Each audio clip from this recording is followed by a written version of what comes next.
In the last couple of days, a number of suggestions have been made to me by people who say that they managed to resolve their own DMCA situations by filing counter notifications that did not compromise their personal safety.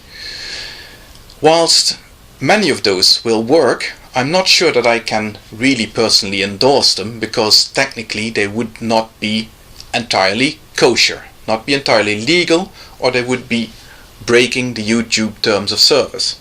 For example, one suggestion that was made very often was to make a counter notification using false details. Considering who you're dealing with, that may seem like quite a good tactic to use, because you're dealing with anonymous cowards who fire these DMCA notifications at you in the hope that they will destroy your channel with you, but who would not have the guts to follow this up with any sort of court action, nor would they have any leg to stand on, because their original DMCA claim is false to start with. So you fire your counter notification with false details in it, and that will most likely be the end of it. And you will get your video back, and everybody's happy. But it's technically illegal, and if a prosecutor were to get wind of it, somehow you might find yourself in a spot of trouble. Now that is very unlikely. What might be a bit more likely is that YouTube gets wind of it and terminates your account for violating the terms of service. On the other hand, of course, if you don't counter notify, if you just let the DMCA claim stand, you will have very quickly accumulated the 3 strikes that will anyway lead to the termination of your account. So weigh this risk for yourself, balance it for yourself and see what you think. It may well be that in your particular case it may be a good idea to file a counter notification with false information. But like I said, it's not something that I can endorse. Other people have found other creative solutions that apparently worked, like for example filing a counter notification with your real name, but declaring yourself willing to be served at somebody else's address. That seems to work as well. But have you really protected your privacy? You're still using your real name. And again, if you're putting in a false name, the same problem applies that I mentioned before.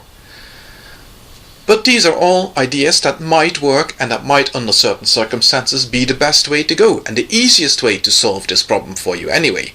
So I would first of all ask people who have been through the mill and who have managed to resolve their own DMCA issues with creative solutions like this, to post video responses to this video and to tell us exactly how they did it. And I want to take these videos and mirror them all on the CensorTube channel, so that we've got a nice little central repository where people can see how to deal with false DMCAs and solve them. But in my case, I want to present a solution to this problem that is 100% legit and that will work. So this is the idea that I had, based on my own experiences, where I found a friend who was willing to take the risk of being held responsible for my videos. I made them a co-owner of my channel, and they posted the counter notification, and therefore, because they were now co-owners of my channel, the counter notification was completely legitimate because it contained their personal details and it protected mine. Of course, the biggest problem in this case is, where do we find people who are willing to do this for other people? And I've had some ideas of where we might be able to find such people. I'm sure, first of all, that there are some people here on YouTube who've had enough of it, who are so sick of seeing their friends and people that they like and admire being taken down by false DMCA notices, that maybe they are willing to take a little bit of personal risk in order to help these people out. There may be a few. So if you are one of these people, let me know. You may be the first people to enter what I'm going to call the YouTube network of trust. But there may be more people. What if you are, for example, a person who has already been served with a DMCA, who has already served a counter notification with your personal details in it, and who has had your docs dropped. You have nothing to lose, have you? The worst has already happened. Your docs are out there, your personal information is publicly known. It cannot get any worse. Given the fact that the worst for you has already happened, and that there is therefore no risk involved in you presenting your personal information to a false DMCA claimant, maybe you might like to help other people who find themselves in the same predicament as you found yourself in before, and prevent this happening to somebody else.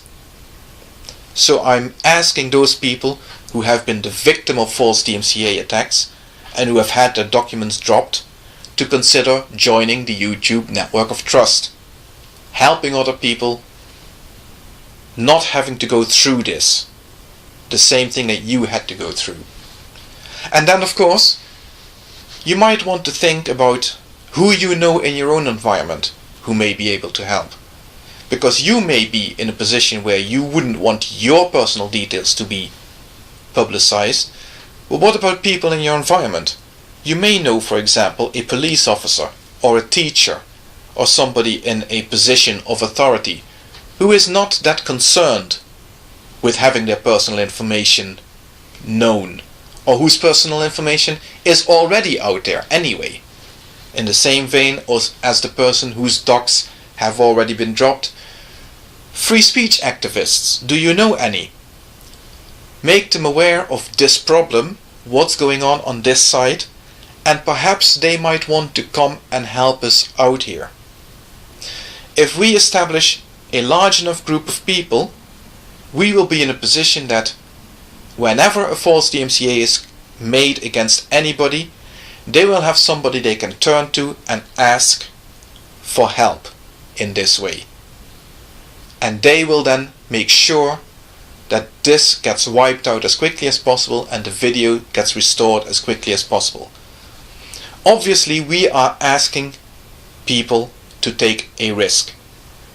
Every time you ask somebody to co-own your channel and take responsibility to file a counter notification against a DMCA notification, they will want to be convinced that your claim that your video was completely legit is above board, is genuine. So don't be surprised if you turn to somebody in the YouTube network of trust and you ask them to help you out, that they will want to see your video first and make up their own mind, have a good hard look at it, see what they think themselves about your claim that it doesn't break any DMCA laws, copyright laws, and then they will tell you whether they will help you or not. Do not be offended if somebody in the YouTube network of trust turns around and says, "I'm not sure about this, I'm afraid I can't help you." Always remember that if you turn to somebody in this group, they will listen to you sympathetically, but that does not mean that they are taking upon themselves immediately the obligation to help you. That's the security we have to build in for those people who are willing to take this risk. And now all that remains for me is to ask of everybody out there, are you willing to join? Are you willing to help out in this way? And let's stamp out this evil once and for all.